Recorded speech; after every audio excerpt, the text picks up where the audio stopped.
necessities so that you can live a more healthy life. Aldi had fresh produce, and foods that were necessary to make certain meals for certain families. So now there's been a restructure just because they decided last Thursday to close their doors on Monday that just passed, and the shopping carts have already been removed.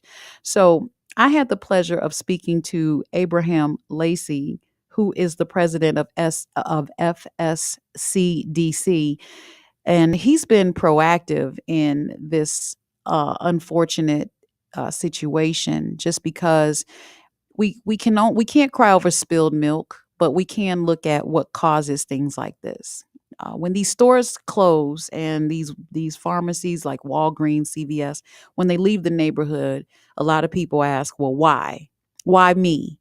And there's a lot of wraparound issues or reasons behind it. If you look at the population of certain communities, the populations are shrinking, and you would think, well, yeah, they're going because there's no infrastructure for the necessities that are needed for families. But when those people leave, the population shrinks, and the foot traffic also shrinks. And when that foot traffic shrinks, businesses suffer, and a lot of times we have to really change our perspective because it's not us against them. And when I say us, I mean the community. And then them being, those retail stores. It's really us being a whole. So if we don't support those businesses, and it's not a support to take money out of your household and put it in theirs and make them rich and let them drive fancy cars, it is supporting the necessities of business in order for it to thrive and remain. Thrive and remain. Let that sit for a minute. When the store is able to thrive and remain, then it can expand and actually support the community. So it's a win-win situation. When you go elsewhere, you may have a high percentage of the population shopping elsewhere, and what that does is that minimizes the foot traffic. They're not able to meet their bottom line, which is obviously they have utilities and overhead and salaries and paychecks to pay out, not to mention vendors. If you don't have a sustainable business, then you have to make a decision. And even though speaking to Abraham, he said that he talked to the Aldi Corporation just a year ago when Walgreens closed, and said, "What are your plans for remaining in our community this year, and or for ongoing, I should say?" And they assured him that they would remain. We're here to stay. But unfortunately, that was not the case. So when we come back from commercial, we'll have our soundbite ready with our communication and conversation with Abraham Lacey. I want to thank him. Unfortunately, he couldn't be here.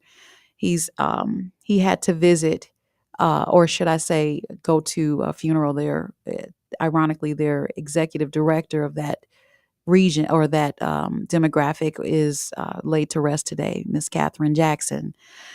So when we come back from commercial, we'll go into that. Now, on another note, I want to say hello to our newest members at the Illinois State Black Chamber of Commerce. Now, membership has its benefits. Deborah Farmer with Brown Farmer Media. I just want to give her a shout out because she officially became a member of the Illinois State Black Chamber of Commerce. She is a marketing company. She's based out of Atlanta, and she's originally from Chicago. Dr. DeAndre Rucker and Alexis Rucker, his wife, with Rucker Holdings, have become a member. They too are in Chicago, or based out of Chicago, the Chicagoland area. And they not only do they have Rucker Holdings, but they have a plethora of businesses that go anywhere from cleaning companies to transportation, you name it. So we are glad to have them as our newest members. And then we also have Nakia Peppers with Firehouse Bakery and Grill. She's one of our newest members with the Illinois State Black Chamber of Commerce. So make sure membership has its benefits. So make sure you guys go to ilbcc.org and hit that membership button so that you can see what the memberships offer and what's available for you as a small, medium, or large business. I mean, we serve them all. So definitely want to take a look at that and actually join because, like I said, membership has its privileges. All right, we're going to go to commercial. And when we come back, don't forget to call in 773-591-1690 on the Wake Up Show Chicago.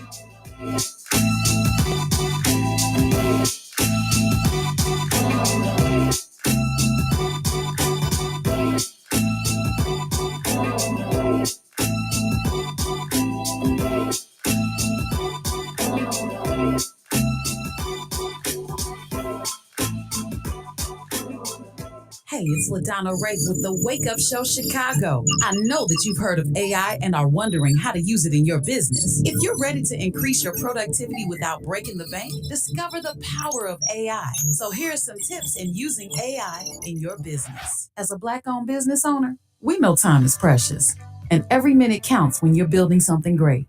That's where AI can help by saving you time on customer communication and social.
Fuel that business flame. Join the movement, feel a business vibe with IOBCC.org. You'll always strive. Elevate your brand and take your place. The strongest community. We set the pace. Networking's the key. Doors open wide. Workshops and support will be by your side. From contracts to funding, let's make it a win. The Illinois State Black Chamber of Commerce is where it begins. Visit IOBCC.org and make that bold start. Together, we'll build businesses with heart.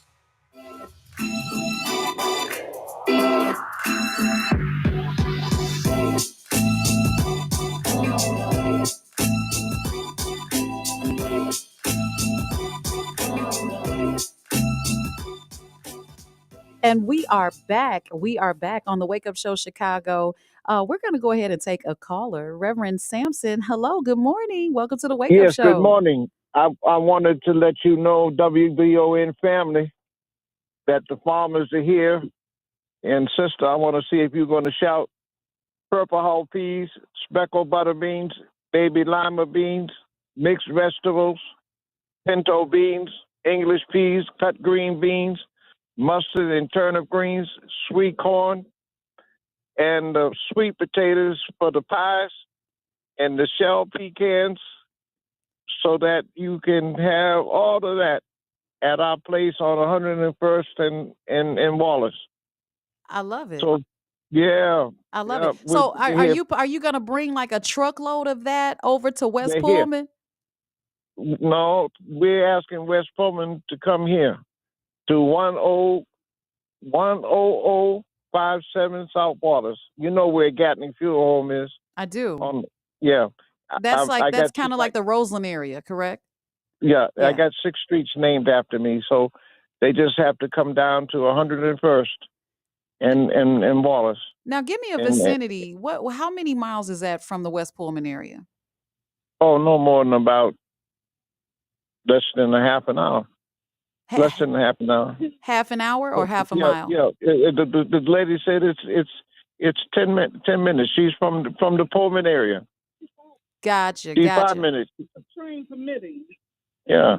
She said yeah, 5 minutes, sister. 5 minutes. Okay. Well, Yeah. see, you hear that, West Pullman?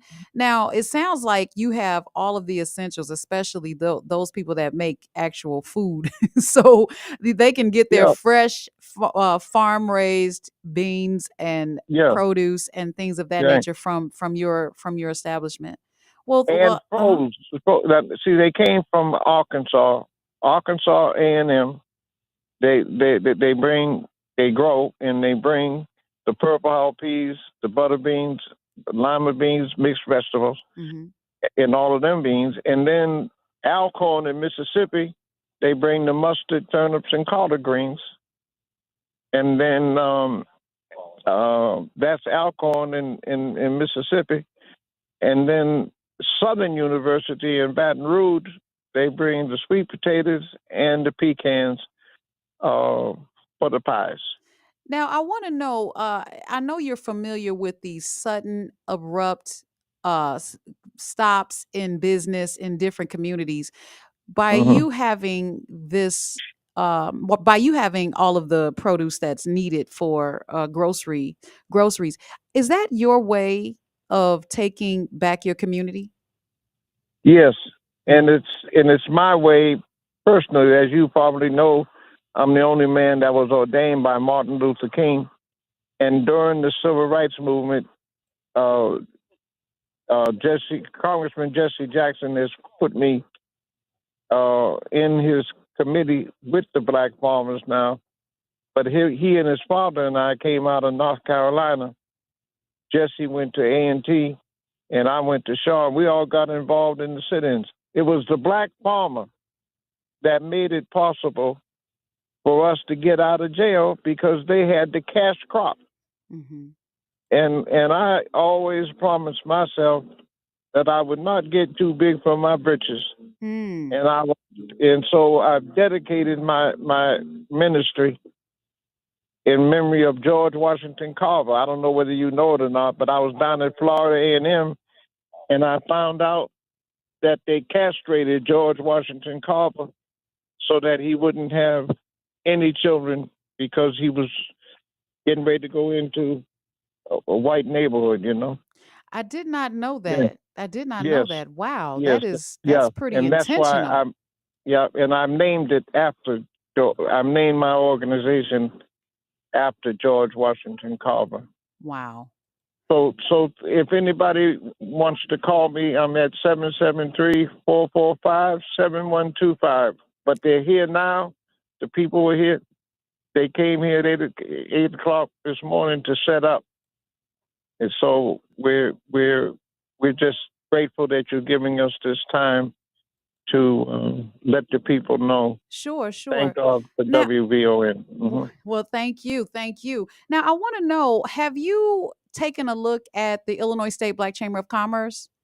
Yes. Because, and have you become a member yet? Are you interested in becoming a Well, member? yeah, I would love to. And I went down to their convention because one of the things we need is not only a store, but there's a lot of black mayors that have uh, an opportunity in their particular communities to open up uh, opportunities for black farmers to institutionalize their products Mhm. in inside of their particular uh, communities that where they got uh, churches and they got buildings. Mhm. Uh, I got one alderman that has me at a school, Hmm. and the school is growing vegetables, and I'm working with them. Are they showing young people how to a little bit about agriculture so they know how to grow their own vegetables? Yes, uh Oh, huh. nice.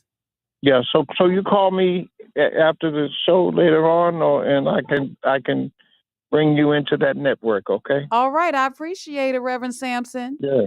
All right. God bless. Take God care. bless you Thank you. as well. Yeah. All right. Bye now. Bye bye for now. See, this is what I'm talking about. And that's what this show is about, taking back the community. And this was a heavy conversation this week because we always have I can hear you. our hearts string. Buildings. He has all kind of fresh Uh-oh, food. yeah. Sorry about that. So we always have our heartstrings playing for our community, for our young people, and for our elderly. And when you have something such as the food leaving the neighborhood, or even the medication, the pharmaceuticals leaving the neighborhood, we're up in arms. We're ready to rumble. Okay, we're ready to protest. But once they're gone, they're gone, and now it gives us an opportunity to take back our own community. So, what is the plan? And that's what my conversation was with Abraham last night, simply because in talking to him, he was able to shed some light on, okay, this happened. And maybe they didn't, they didn't stick by their word. And it not to shed a bad light on Aldi. I mean, they're a business, but he did bring up that a lot of the focus when it comes to infrastructure and businesses is in the downtown Chicago area. And because of this, it leaves us kind of in the dark. One other thing that he mentioned was that we need to do some housing developments, affordable housing. And let me just clarify affordable housing. When you hear affordable housing, what do you think of? Y- what do you think of? Maybe the projects, or low income, or something disadvantaged. That's not what affordable housing is. Affordable housing is based off of no more than 30% of your income, which makes it easier for a family to move into a neighborhood or a development that is based on no more than 30% of their income. That's it. So if you're living and you're paying 50% of your income, then you're pretty much living above your means, and it's going to be hard for you to provide those wraparound needs for your family. But if you're within your means at the 30% mark, then affordable housing is definitely an opportunity for some families. Now, if those are being created or developed in some of the areas that are deserted, if you will, then that would bring more foot traffic. That would bring more of the retail stores back, okay?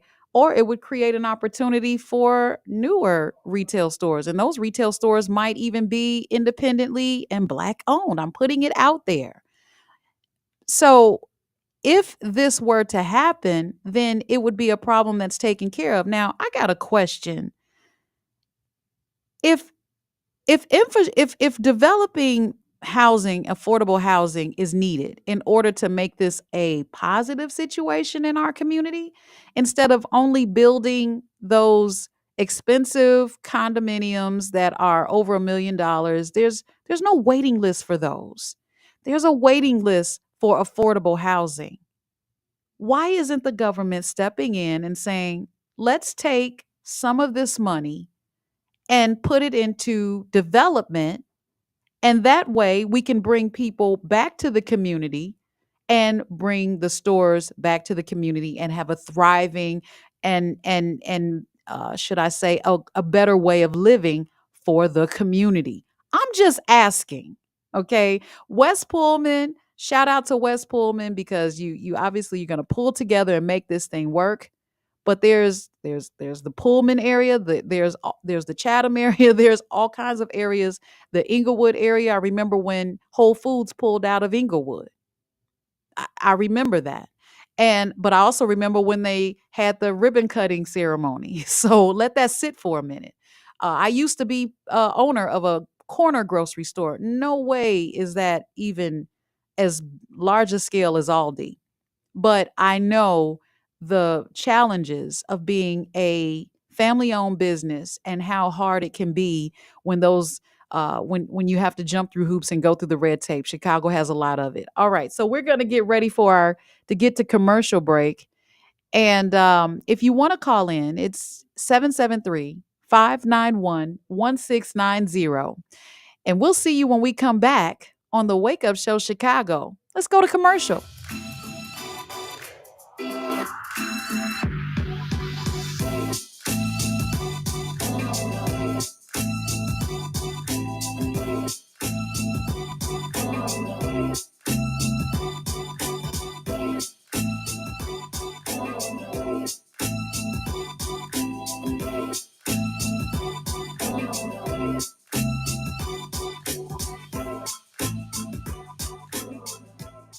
When we take a look at lower education, I mean, when you talk about high schools and primary schools, where you could have a significant black student enrollment. But the fact of the matter is, when you take a look at their spend and how much of that money has gone to black contractors, black plumbers, black heating and air conditioning companies, you're going to find that those numbers are pretty poor. And so it makes sense for us to take a look at how we improve those numbers, whether it be at the university, junior college level, or high school and primary school.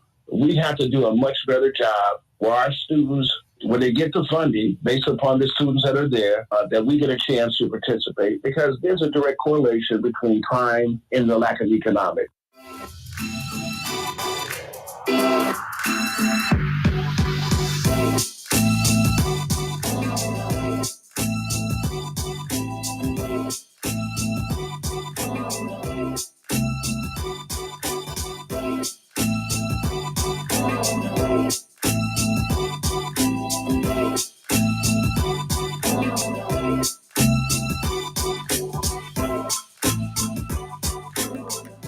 Bring the camera back. Welcome back to the Wake Up Show Chicago. Today we are talking about how to take our community back after a sudden closing of doors when it comes to a grocery store. But that's what the chamber, here we go with the Illinois State Black Chamber of Commerce. There are so many different people that are members. We're talking about stakeholders in different communities, decision makers, and um, when you are part of a conglomerate, a development group, a grocery group, a group period, Facebook group, there's power in numbers. And when I say there's power in numbers, that means that if something like this were to take place, you got to have a plan B. It gives us the opportunity to come in and say, okay, how do we take control of this so that if it happens again, we already have a plan? There are very few black grocery stores that are left in the Chicagoland area. But if you look at something like one of the larger, or should I say, the more prominent grocery stores in the Chicagoland area, I think about like Pete's Produce.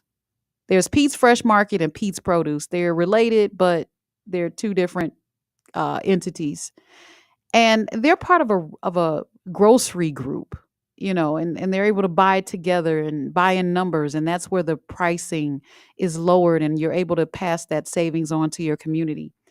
And I actually went through that when we had our corner grocery store. We weren't buying in bulk like the big boys. Therefore, it was a challenge to offer a lower price for every item. So, but the convenience, you have to sell the convenience, and divided we fall, I tell you that. But we were able to, it was in the family for 42 years. We sold it to another family, and they were black. They were a black family, but they unfortunately they never reopened the doors. And then you have to look at what zoning says. Okay, if you're not open, we're going to rezone this area, and we're not going to make it a commercial friendly area. We're not going to zone it for commercial use.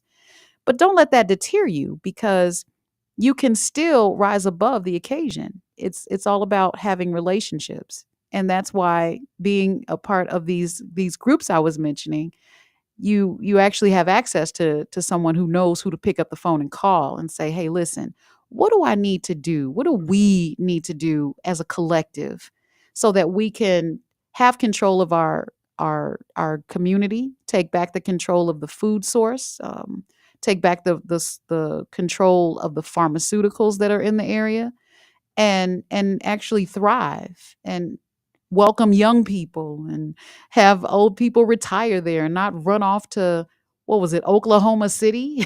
That people are, did you know that people are trying to retire and go to Oklahoma, the warmer climates? We're talking about, of course, Florida, that's been one, Texas, Houston and Dallas both. My son just moved to Houston, and of course Atlanta, Georgia. People want to go there, but we want you right here in Chicago. We want to make sure that Chicago is not just beautiful downtown, but it's beautiful everywhere, and it is. It just takes the community to pull together. All right, so don't forget, go to ilbcc.org, look for membership, and select those membership options just to take a look and see either where you are and where you want to be. And that way, you have the information needed to become a member of the Illinois State Black Chamber of Commerce. We will be rolling out a whole new membership campaign for 2025. That is our project 2025, okay? Because, like I said, membership has its benefits, but what happens is when you become a part of a entire group, now we're lobbying for small business. We're lobbying for black business. And a lot of people are crying and falling to the floor because of the recent election. But there's no need to do that if you have action, okay? Action behind the reaction. So get your policies in order, get your memberships in order so that we can come together as a strong team and get some things done, getting down to business. Shout out to Larry Ivory for that one. Okay, so again, we are on each and every Saturday, and that's 9 to 10. And this 1 hour of power gives you the opportunity to buy into sponsorship. If you're interested in having commercials played or ads, your advertising played on our radio show each and every Saturday, make sure you go to ilbcc.org and send us an email or through our contact page. And our email address is info@ilbcc.org. That's info@ilbcc.org. We have had how many shows this year? Like, we're almost, of course, there's 52 weeks in the year, but we're almost at that end mark. But think about it, you can be a part of that coming 2025 because we do have some slots that are open. All right, so my conversation with Mr. Lacey, um, the frustration is understood. The frustration in the neighborhoods are, it's very understandable, but we have to have a commitment to fostering economic growth. And in order to do that, we have to support the businesses and not rely on, should I say the government? I don't want to say it too loudly, to take care of things. We kind of have to take care of it ourselves in a way that in the way that we have the capacity to do so. So because of the frustration and disappointment, now that can spawn us to spring into action. This was made, just so you know, the closure was made independently by Aldi, but not by the community. Now, they may have some plans to go downtown, and good for them, but that doesn't do that particular community any good. Okay. All right. We're going to take our next caller. Looks like we have James. James, good morning. Welcome to the Wake Up Show, Chicago. Well, thank you there, young lady. Boy, you're so full of energy. I'm so excited. I'm always like this. It's weird. Good Uh, morning. yeah, you're a very astute young sister. When you say take our community back, Mhm. I wonder where was our community? Now, let me go a little further on that.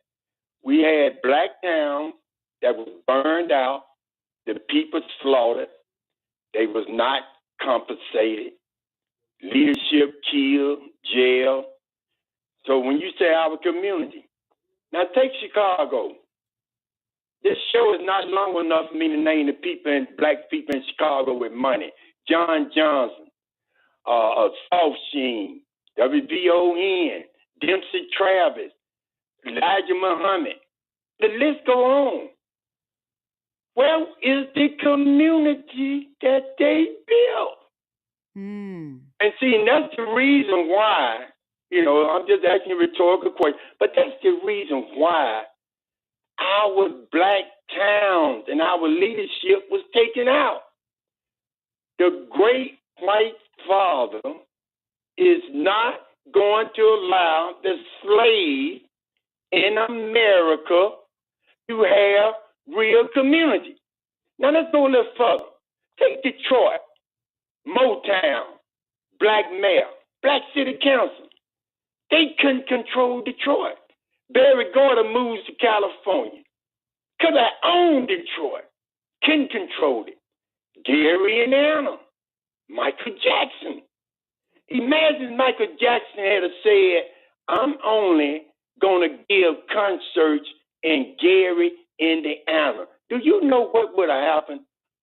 People would have came from all over the world to see Michael Jackson and Gary.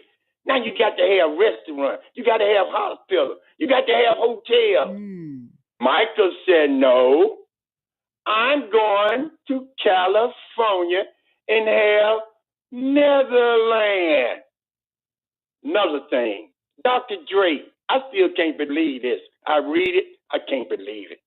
Dr. Dre supposedly gave Stanford University in California, 50 rich slave Stanford University, $70 million. Can you believe that? Dr. Dre, $70 million? But where's that kind of money to be a black community? I was born and raised. You cut me off whenever you get ready. I know hard. I'm listening. I was born in Birmingham, Alabama. There was a man there. His name was A.G. Gaston. He was a millionaire when Bull Connor was there. A millionaire. White man said, you know what? We're going to leave out of Birmingham and we're going to show y'all Negroes y'all ain't going to do a effing thing with the city. Guess who was right? Yeah. But we have to stop trying to be corporate America and be corporate in America. It's we're always waiting for that high five or that pat on the back, and we really need to stay focused and never be distracted by what's going on and what's being thrown in front of us. It's unfortunate that we have to do that, but we got to tighten up inward outward first. It starts with the family. I always say it starts with the families. And if we don't know how to relate or have a relationship in our own households, then it's hard to have a relationship in our own neighborhoods, communities, and cities, states, and it goes outward from there. So we have to kind of start inward outward. If we work better at improve on self-improvement, and now we're working on passing that self-improvement on to our children because they pay attention to everything. A question to you is this, and I'm going to go. Can we seriously build a black society and a racist white supremacy empire that works day and night against us? Absolutely we can. Because we give 1.8 trillion dollars to the economy, and none of that comes back to hardly any of that comes back to us because we give it away. But when we had it, what did we do with it? Well, we gave it I just away. told you about the town, Black Town, they burned down. I understand, but see, we have to wake back up. Okay, so Oh, we when we had the boycott, you remember the boycott for the okay. bus services? We They went right back to white folk that we boycotted against. Yes, we went right back to the white bus company instead of hold starting a on bus now. You company. asked me a question, Yes, right? ma'am. Yes. So what we have to do is we have to vote with our dollars. We got them, okay? We have to vote with our dollars. And if we can put that money back into our communities can expand. We can't expand if we keep going outside of the communities. That's just a simple fix. We The, are the black we entertainers and people we got with black dollars, are they voting with their black dollars? well, the The entertainers are Jay-Z's? the entertainers don't have we're not their responsibility. No, we're not. We are our own responsibility. I So what know, but they they got the black dollars and what they're not building communities. So no, James, I'm sorry. I'm gonna have to disagree with you. okay, And then I'm gonna let you go. I apologize. okay, But okay, neighbor. we Thanks for taking my call. no problem at all. So we have a small percentage of entertainers that have a large amount of money, but they don't make up the entire portion of the 1.8 trillion dollars. They make up a very small percentage of that. We make up the rest. So don't we have the voting power with our own dollars? When we come back on the Wake Up Show Chicago, we're going to get to our next caller. It's getting heated up here. I'm LaDonna Ray. See you when we come back.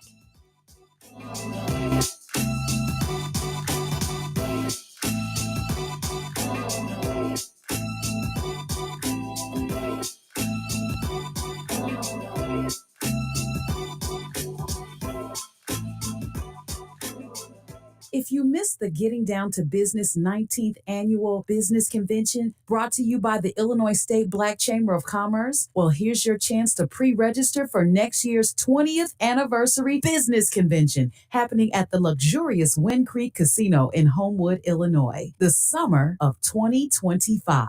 This is your chance to be a part of an unforgettable experience where industry leaders come together to connect, learn, and grow. Whether you're looking to expand your network, gain valuable insights, or showcase your business, this is the event of the year. And here's the best part. Pre-register now for just $50 at ilbcc.org, and the Illinois State Black Chamber of Commerce will match your $50 towards your full registration. But hurry, this offer is only available for a limited time. Don't miss out on this exclusive opportunity. Secure your spot today and let's make the 20th Anniversary Business Convention the best one yet. Visit ilbcc.org to pre-register now and double your investment in your future. See you at the Wind Creek Casino, summer of 2025.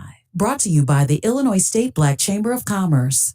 Being a part of the chamber, being at these opportunities to present, but at the same time, you have to be willing to do the work so you can be ready for the opportunity because they are there. They are, as I love to say, cutting checks, but they're not going to cut you a check if you're not ready. Yeah, and what I would say, if you're a very small business and you're struggling, we want to make sure that people understand is that doing business international requires a degree of business savvy and understanding. And we wouldn't want people to think that it is that easy, but it is easy. But you got to really be prepared. And the chamber job is to get you prepared so that you understand. So when we go on this trade mission coming up in December the 1st to the 9th, we're going to get you prepared. We're going to have meetings ahead of time in IT, technology, infrastructure, healthcare, all the major industries.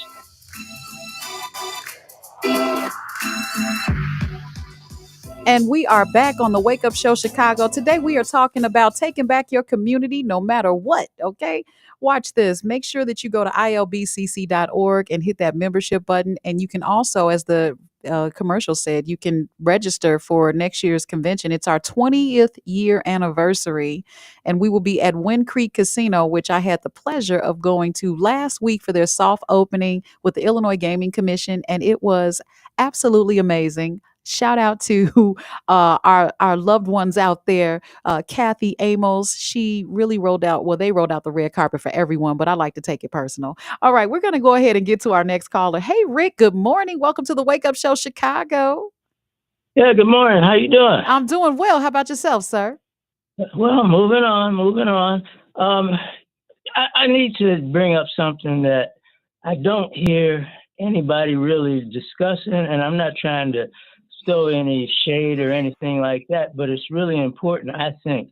Uh, in terms of the affordable housing, uh, part of the difficulty is that even if you have the first time homeowners or you have the down payment or you have the affordable housing, we need as a community to figure out how to get our income up, not just for a few people, but for tens of thousands of us, so that we move from poverty income to middle class income. Because the problem is, if you get a house or you get housing, the difficulty is a lot of us tend to lose it, and sometimes even young people inherit something from their aunts or their parents or whatever, but they lose it because you got taxes, you got maintenance, you got to deal with all these repairs, you got to have insurance, and all that stuff keeps going up.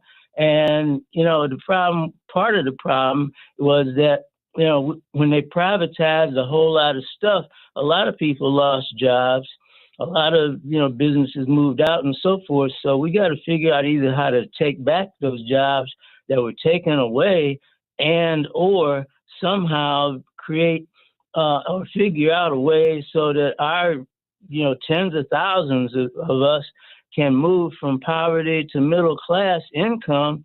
Because if you get the affordable housing and you can't keep it, then the banks are the only people, and the lawyers are the only people who make money. Because if you lose the house, well, the bank gonna take it back. They gonna resell it to somebody else. You got the real estate agents, they gonna sell it to somebody else. You got the lawyers, they gonna make money off of the bankruptcies and whatever, foreclosures and stuff.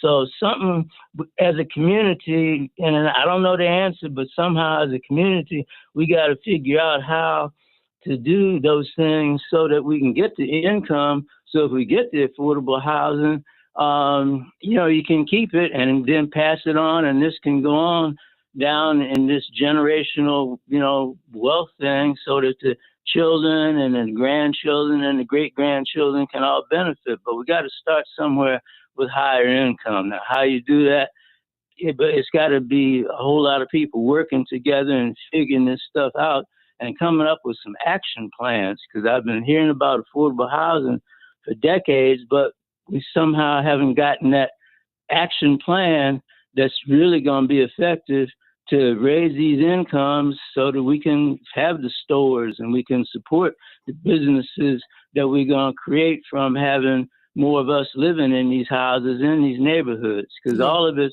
the businesses can't continue if they don't have the income, and you got to have the income to keep the houses up. So let Right. me get off and let somebody else on. No, Rick, that is a very good point, and I'm glad that you brought that up, because in our Black community, there are some things that we do have to change. Like I mentioned earlier, if $1.8 trillion is coming out of our pockets and going into the economy and not coming back to us, then part of that us is investment and savings. We have to understand financial literacy in order to hold on to our investment. Our homes are our investment. We may live there, and there may be some wraparound expenses that go along with it, like upkeep and insurance and water bill, utilities and things of that nature, and incidentals. But if you don't have that savings, that emergency fund, that money that you put aside for those incidentals, then you're less likely to hold on to your investment. Now, I hear people often mention generational wealth, and you hear me on here talk about I don't believe in generational wealth. Now, before you all say boo hiss, I'm going to tell you what I mean by that. Generational wealth is almost like leaving it, you may as well leave it to your grandkids, not your children. Generational wealth says that I'm going to work my tail off so I can leave you a nest egg.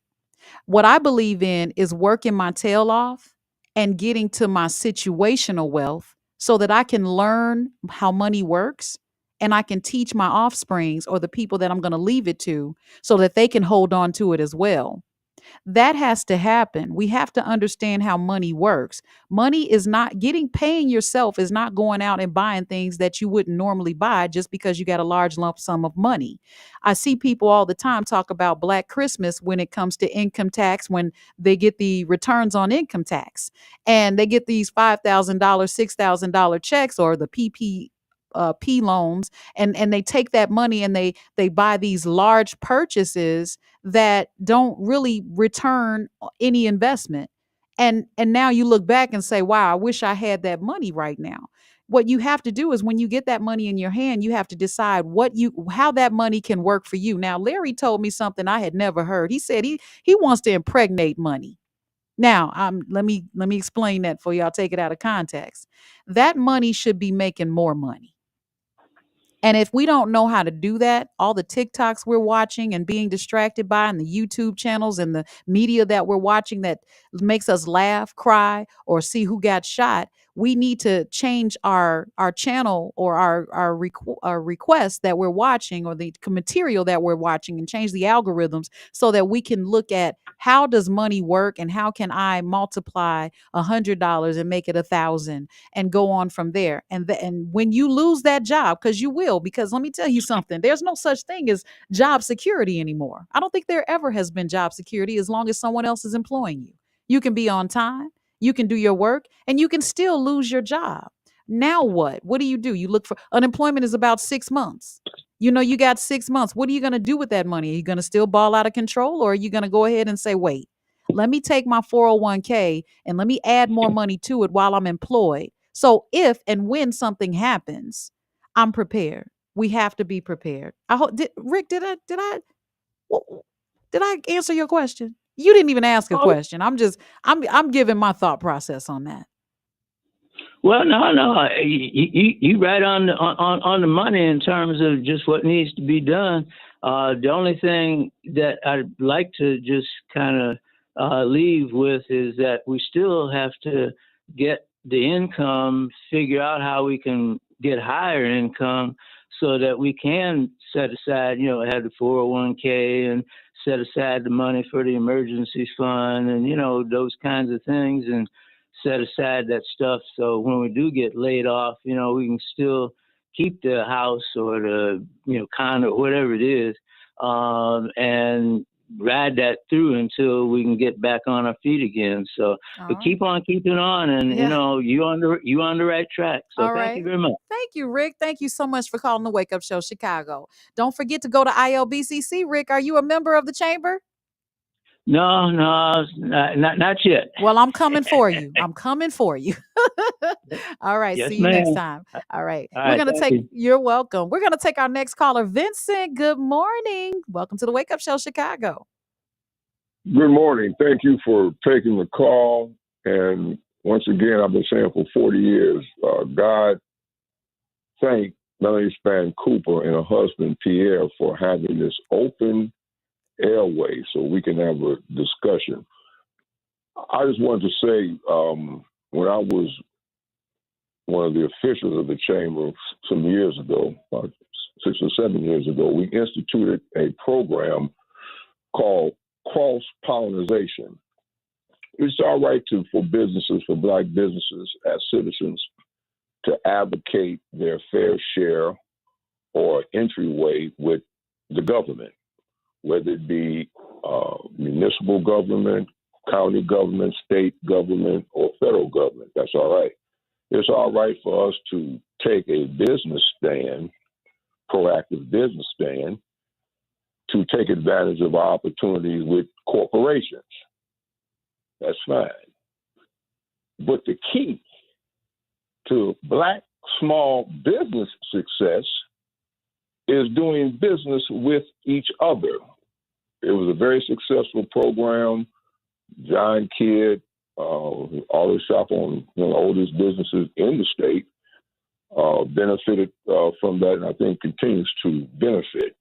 So when you're at the conferences, at the conventions, having our business meeting, the guy next to you who may have a flower shop is key for you to be able to do business with him. We all want that $1 million contract, but that guy may have a $3,000 contract for you that will allow your business to go on for the next quarter. That's true, Vincent. So, I totally agree with that. yeah. We got Joe online too. I just want to make sure we grab him before we end. Joe, come online. Oh, there we go. Vincent, sorry, we lost you. But Joe, hi, good morning. Good morning. Uh, So look, you got like good 30 morning. seconds. Well, I mean, I'll just say this: there's nothing that people can't do. Our problem is that we lack imagination and drive and focus and positive energy. This is not negative radio. Mhm. Stop calling here saying, well, what we can't do. Stop talking about what we can't do. There's nothing you can't do. Nothing. You can own, take control, finance, fund of your future, your family future, and your next community. You just lack the will, and you've been negatively programmed since childhood, period, about what you can't do and what is not possible. There's nothing that's impossible. Nothing. Nothing. Well, Once you decide what you want to do and put together a plan, you can execute it and get it done. There's no one that can stop you. Black That's people what can't I be stopped. that's what I'm talking about. I know I can. I remember that song. All right, you all. It's LaDonna Ray on the Wake Up Show Chicago. I just want to make sure that you guys tap in with us each and every Saturday at 9 a.m. Central on WVON, iHeartRadio, and YouTube. Hit that subscribe button. It's free. And don't forget to go to ilbcc.org. Hit membership so you can see what privileges you can have if you click the button and proceed through. All right. This show was brought to you by the Illinois State Black Chamber of Commerce. We'll see you next week. And on that note, we're out of here. Bye bye for now.